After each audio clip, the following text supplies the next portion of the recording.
ಕರ್ನಾಟಕದ ಕಾಶ್ಮೀರ ಕೊಡಗಿನಲ್ಲಿ ಎಸ್ಎಸ್ಎಲ್ಸಿ ವಿದ್ಯಾರ್ಥಿನಿಯ ಬರ್ಬರ ಹತ್ಯೆಯಾಗಿದೆ. ಯಾಕಾಗಿ ನೋಡ್ತಾ ಹೋಗೋಣ. 16 ವರ್ಷದ ಮೀನಾ ಹತ್ಯೆಯಾದಂತಹ ವಿದ್ಯಾರ್ಥಿನಿ ದುರ್ದೈವಿ. ಸೋಮವಾರಪೇಟೆ ತಾಲೂಕಿನ ಮೊಟ್ಲು ಗ್ರಾಮದಲ್ಲಿ ಈ ಭೀಕರ ಹತ್ಯೆಯನ್ನು ನಡೆಸಲಾಗಿದೆ. ಅಪ್ರಾಪ್ತೆಯ ಜೊತೆಗೆ ನಿಶ್ಚಿತಾರ್ಥಕ್ಕೆ ಮುಂದಾಗಿದ್ದಂತೆ 34 ವರ್ಷದ ಪ್ರಕಾಶ್ ನಿಶ್ಚಿತಾರ್ಥವನ್ನ ಸೋಮವಾರಪೇಟೆ ಪೊಲೀಸರು ತಡೆದಿದ್ರು. ಕಾರಣ ಇನ್ನೂ ಹುಡುಗಿ ಮೈನರು, ಅಪ್ರಾಪ್ತೆ ಅನ್ನುವಂತಹ ಕಾರಣಕ್ಕೆ. ಇದೇ ಸಿಟ್ಟಿಗೆ ಬಾಲಕಿ ಮನೆಯಲ್ಲಿ ಪ್ರಕಾಶ್ ಜಗಳವಾಡಿರ್ತಾನೆ. ತಲೆಯನ್ನ ಕಡಿದು ತಲೆ ತೆಗೆದುಕೊಂಡು ಹೋಗಿದ್ದಾನೆ ಆರೋಪಿ. ಅದಾದ ಮೇಲೆ ಆತ ಪರಾರಿಯಾಗಿದ್ದಾನೆ. ಹೆತ್ತವರ ಮುಂದೆಯೇ ಬಾಲಕಿಯನ್ನ ಎಳೆದೊಯ್ದು ಹತ್ಯೆಗೈದಿದ್ದಾನೆ ಪ್ರಕಾಶ್. ಕೊಡಗಿನಲ್ಲಿ ಎಸ್ಎಸ್ಎಲ್ಸಿ ವಿದ್ಯಾರ್ಥಿನಿಯ ಭೀಕರ ಹತ್ಯೆಯಾಗಿದೆ. ಕೊಡಗು ಜಿಲ್ಲೆಯ ಸೋಮವಾರಪೇಟೆ ತಾಲೂಕಿನಲ್ಲಿ ಈ ಘಟನೆ ನಡೆದಿರುವಂಥದ್ದು.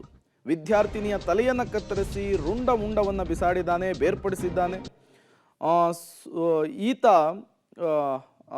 ಈ ಪ್ರಕಾಶ್ ಏನಿದ್ದಾನೆ ಆತ ಫೋಟೋ ಗಮನಿಸ್ತಾ ಇದ್ದೀರಿ. ಮತ್ತೊಂದು ಕಡೆ ಮೀನಾ ಫೋಟೋವನ್ನು ಕೂಡ ಗಮನಿಸ್ತಾ ಇದ್ದೀರಿ.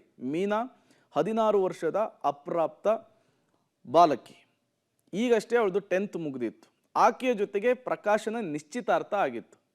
ಇದು ಬಾಲ್ಯ ವಿವಾಹ ಆಗುತ್ತೆ, ಯಾವುದೇ ಕಾರಣಕ್ಕೂ ಅವಕಾಶ ಕೊಡಲ್ಲ ಅಂಥೇಳಿ ಪೊಲೀಸರು ಮಧ್ಯಪ್ರವೇಶ ಮಾಡಿದರು. ಪೊಲೀಸರ ಮೇಲಿನ ಸಿಟ್ಟನ್ನು ಆ ಮೀನಾ ಮೇಲೆ, ಬಾಲಕಿಯ ಮೇಲೆ ಪ್ರಕಾಶ್ ತೋರಿಸಿರುವಂಥದ್ದು. ಮತ್ತಷ್ಟು ಡೀಟೇಲ್ಸ್ ಅನ್ನು ಕೊಡ್ತಾರೆ. ಇದೇ ವಿಚಾರಕ್ಕೆ ಸಂಬಂಧಪಟ್ಟಂತೆ ನಮ್ಮ ಪ್ರತಿನಿಧಿ ಮಲ್ಲಿಕಾರ್ಜುನ್ ದೂರವಾಣಿ ಸಂಪರ್ಕದಲ್ಲಿ ಜಾಯಿನ್ ಆಗಿದ್ದಾರೆ. ಮಲ್ಲಿಕಾರ್ಜುನ್, ಏನಾಯ್ತು ಘಟನೆ? ಯಾರಿ ಪ್ರಕಾಶ್, ಯಾಕಾಗಿ ಹತ್ಯೆ ಮಾಡಿದ? ಡೀಟೇಲ್ಸ್ ಅನ್ನು ಕೊಡೋದಾದ್ರೆ.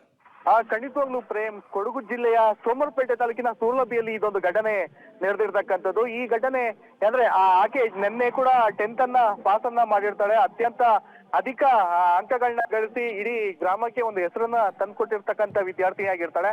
ಆದ್ರೆ ಹಿನ್ನೆಲೆ ನೋಡಿದ್ರೆ ಈಕೆಗೆ ಈ ಹಿಂದೆನೆ ಪ್ರಕಾಶ್ ಎಂಬಾತನಿಗೆ ಒಂದಷ್ಟು ಎಂಗೇಜ್ಮೆಂಟ್ ಕೂಡ ಆಗಿರುತ್ತೆ. ಅದನ್ನ ಒಂದಷ್ಟು ಮನೆಯವರು ಅದನ್ನ ಸಮ್ಮತಿ ಕೂಡ ಆಗಿರಲ್ಲ, ಮತ್ತು ಹುಡುಗಿ ಕೂಡ ಮದುವೆಗೆ ನಿರಾಕರಣೆ ಕೂಡ ಮಾಡಿರ್ತಾಳೆ. ಅದೊಂದು ಸಿಟ್ಟನ್ನ ಈತ ಪ್ರಕಾಶ್ ಎಂಬ ಯುವಕ ಏನಿದ್ದಾನೆ ಅವನು ಆಕೆ ಮೇಲೆ ಸಾಕಷ್ಟು ಆಗಿಂದಾಗ್ಲೇ ಹೋಗಿ ಪೀಡಿಸ್ತಾ ಇದ್ದಾನೆ. ಮದುವೆ ಮಾಡ್ಕೋಬೇಕು ಅಂತ. ಆದ್ರೂ ಕೂಡ ಈಕೆ ಮನೆಯವರು ಕೂಡ ನಿರಾಕರಣೆ ಮಾಡಿರ್ತಾರೆ. ಮತ್ತೆ ಒಂದಷ್ಟು ಪೊಲೀಸರು ಮತ್ತೆ ಸಮಾಜ ಮಹಿಳಾ ಮತ್ತು ಮಕ್ಕಳ ಕಲ್ಯಾಣ ಇಲಾಖೆಯವರು ಕೂಡ ಒಂದಷ್ಟು ಹೋಗಿ ಕೌನ್ಸಿಲಿಂಗ್ ಕೂಡ ಮಾಡಿರ್ತಾರೆ. ಆ ಕೌನ್ಸಿಲಿಂಗ್ ಮಾಡಿದ್ರು ಕೂಡ ಆತ ಮಾಡುವಂತ ಕೆಲಸವನ್ನ ನಿನ್ನೆ ಆ ಕೃತ್ಯವನ್ನ ಮಾಡಿರ್ತಕ್ಕಂಥದ್ದು. ಪ್ರೇಮ್, ಥ್ಯಾಂಕ್ ಯು ಮಲ್ಲಿಕಾರ್ಜುನ್ ತಮ್ಮೆಲ್ಲ ಮಾಹಿತಿಗಾಗಿ.